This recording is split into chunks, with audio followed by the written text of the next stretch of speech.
Madame Tayati Mezeli Hayat, députée FFS, membre de la Commission des Finances et Budget. Madame, justement, aujourd'hui, on débat du projet de loi de finances pour 2017. Ce projet de loi est sur 3 ans, contrairement au précédent projet de loi. Justement, qu'est-ce qu'il apporte de plus à la scène économique? Avant de parler d'abord de ce qu'il apporte sur la scène économique, il faut comprendre le contenu de ce cadre triennal. D'abord, donc, on passe d'un budget de moyens qui ne reflète pas, en principe, une relation importante entre ce qui est budget et politique publique, c'est-à-dire qui ne permet pas d'avoir une vision claire entre le budget et les politiques publiques. Et puis le budget de moyens, à la limite, il est axé sur un contrôle a priori et a posteriori basé sur la régularité au lieu que ce soit sur l'efficacité et l'efficience. Donc là, le gouvernement, en principe, il devrait proposer une gestion par objectif. Cette gestion par objectif qui doit être en fait, qui doit refléter la transparence des dispositifs financiers dans la transparence des dispositifs financiers et développer une culture de performance au sein des administrations publiques.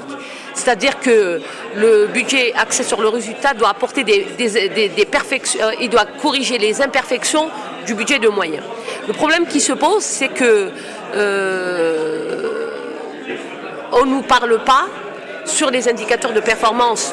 C'est-à-dire le choix des indicateurs de performance est primordial dans ce type de processus budgétaire, dans la mesure, c'est à travers ces indicateurs de performance qu'on voit un petit peu ce qu'on veut atteindre comme objectif. Et parfois, ces indicateurs parfois il n'y a pas d'indicateur performance, parfois il y a un surplus d'indicateurs performance, parfois il y a un décalage entre les objectifs et le programme. Donc on se demande d'abord comment que le gouvernement peut assurer ces cohérences et quelles sont les exigences de cette gestion programme et quels sont les instruments qu'on pourrait utiliser pour aboutir à cette gestion programme. Et puis cette gestion programme, en principe, le programme doit être l'unité de spécialisation à la place de la nomenclature budgétaire qui est une nomenclature classique très alourdissante, complexe.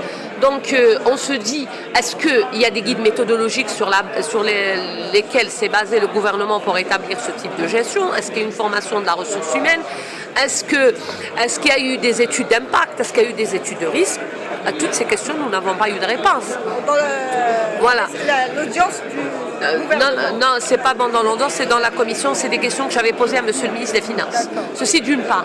D'autre part, il aurait fallu organiser une journée d'études ou une journée parlementaire d'échange entre l'exécutif et avec le parlementaire pour expliquer ce type de gestion à certains qui ne comprennent pas ce type de gestion, pour qu'on soit sur la même cadence. Ceci d'une part.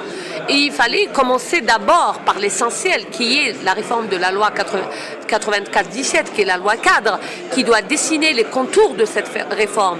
Et puis commencer par la réforme de la loi de règlement budgétaire N-1, pour que ça permette aux parlementaires d'avoir des instruments de contrôle efficaces avant de rentrer au projet de loi de finances N+1.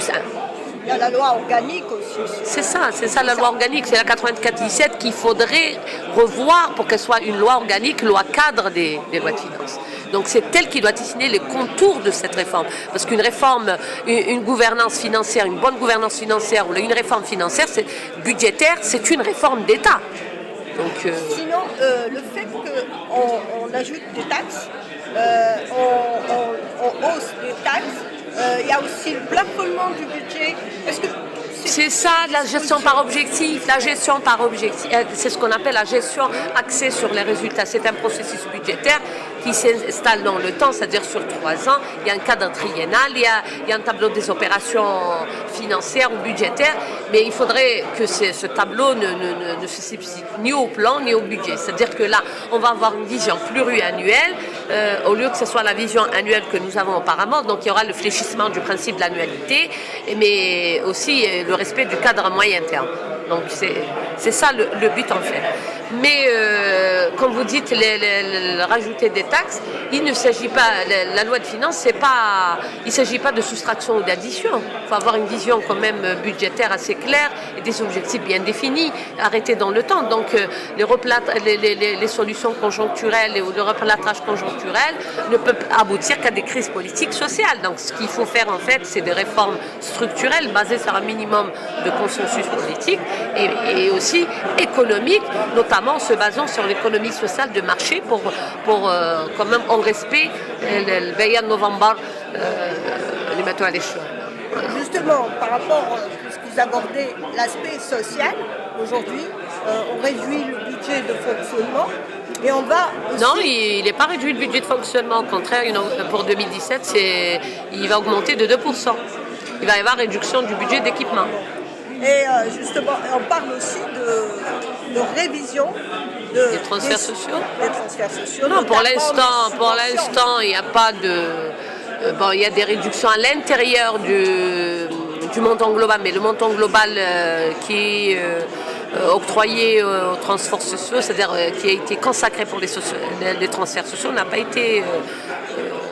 pas connu de diminution. Au contraire, il a connu une petite augmentation de 0,3%, quelque chose comme ça. Je ne me rappelle pas du chiffre exact. Mais le problème, c'est l'épuisement du fonds de régulation des recettes qui constitue quand même un stabilisateur pour le gouvernement. C'est-à-dire qu'en cas de déficit budgétaire, on pourrait à ce réservoir financier généralement qui couvrait le déficit budgétaire. C'est-à-dire qu'au départ, il a été conçu pour les générations futures, puis il a été détourné pour qu'il soit détourné de sa vocation, c'est pas détourné de sa vocation initiale pour qu'il soit, c'est-à-dire couvrir les dépenses d'équipement et puis en fin de compte pour couvrir le budget de fonctionnement et les déficits budgétaires. Donc maintenant avec l'épuisement des ressources du Fonds de régulation des recettes à partir de 2017, l'État sera contraint de chercher d'autres ressources.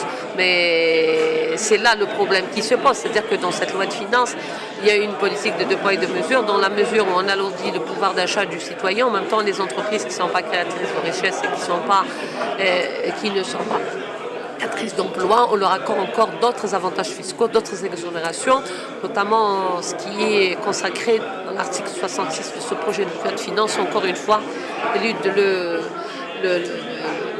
la politique du gouvernement qui assiste quelque part ces entreprises sans qu'il y ait de bilan financier, sans qu'il y ait des bilans évaluatifs de toutes ces exonérations qui leur ont été octroyées lors des différentes lois de finances, sans qu'on voit les retombées de ces exonérations sur le terrain, c'est-à-dire sur le développement économique et social.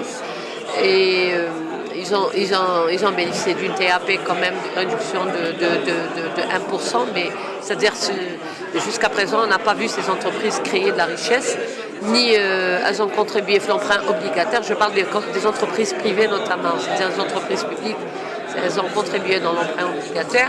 Nous, on est pour le soutien des entreprises publiques et privées ensemble parce qu'elles sont moteurs de croissance, mais on n'est pas pour l'assistanat pour que ça ne devienne que des subventions et on ne va pas de retour après sur le développement économique. C'est-à-dire aider les entreprises pour qu'elles puissent être productrices après et assurer le relais dans la croissance économique, oui. Mais si c'est pour faire de l'assistanat et qu'ils bénéficient des avantages pour encourager encore les transferts illicites à l'étranger, ça, dans mon parti, on le refuse catégoriquement dans la mesure où maintenant les ressources du pays doivent être gérées de façon très convenable pour pallier aux difficultés financières, notamment au déséquilibre financier, équilibre de la balance de paiement à l'extérieur et déficit interne qui est le déséquilibre du trésor. Justement pour les subventions aux ménages, parce qu'aujourd'hui, les ménages, on a vu des augmentations sur certains produits qui ont été qui sont subventionnés. Je peux citer le cas de l'électricité, l'eau et autres produits qui servent le large consommateurs. Il y a des réductions cette année en ce qui concerne les subventions données à l'ONIL et des réductions pour les céréales, c'est-à-dire il y a quelques réductions. Le AIC. Mais oui, le AIC, exactement. Qu'est-ce que vous voulez au juste? Qu'est-ce que vous m'avez demandé? C'est-à-dire parce que les ménages, est-ce qu'aujourd'hui, vu la situation économique du pays, est-ce qu'on peut continuer justement? Parce que vous avez dit... Vous parlez de la politique des subventions, est-ce qu'on peut continuer toujours dans cette opération? Vous savez que on a créé un fantôme très important dans ce pays, c'est celui de l'informel. Donc, à mon sens, on ne pourrait pas parler ni de ciblage maintenant, ni de la révision de la politique de subvention dans un État pareil, ou un État au sens État petiteux. Je ne parle pas d'État honteux. C'est-à-dire qu'il faudrait d'abord combattre ce phénomène, ce virus du sida qui a complètement paralysé notre économie, et ensuite parler de ce problème. Parce qu'on ne peut pas parler avec ce phénomène de concurrence déloyale qui a aussi empêché les entreprises de devenir performantes. On ne pourrait pas parler de révision de politique de subvention tant qu'il n'y ait pas un état de droit démocratique au sens moderne. C'est-à-dire que si on veut apporter des solutions, il faut les apporter dans la racine. Ce ne serait pas des solutions conjoncturelles juste pour répondre à des exigences du moment. Il faudrait traiter les problèmes dans leurs racines. C'est-à-dire que se mettre à table autour d'un consensus politique, on pourrait aboutir à trouver des solutions à tout problème économique, culturel, social, tout type de problème. Il suffit qu'on le veuille, qu'on tienne le chouïa et on se mette autour d'une table pour pouvoir parler notamment après tout ce qui se passe autour de nous, avec tous ces bouleversements géopolitiques,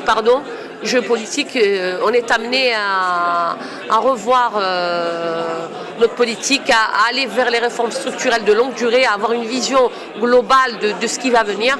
Et ça ne pourrait se réaliser qu'autour d'un consensus politique. Donc la solution est d'abord politique pour venir à trouver des solutions économiques. Donc si j'ai bien compris, le FFS ne soutient pas ce projet. On ne le soutient pas, ça d'accord, mais pour le vote, je ne pourrais pas me prononcer s'il y a la direction du parti, c'est elle qui prendra la décision de... Okay. Voilà. Merci. Je vous remercie. Comment je vais avoir...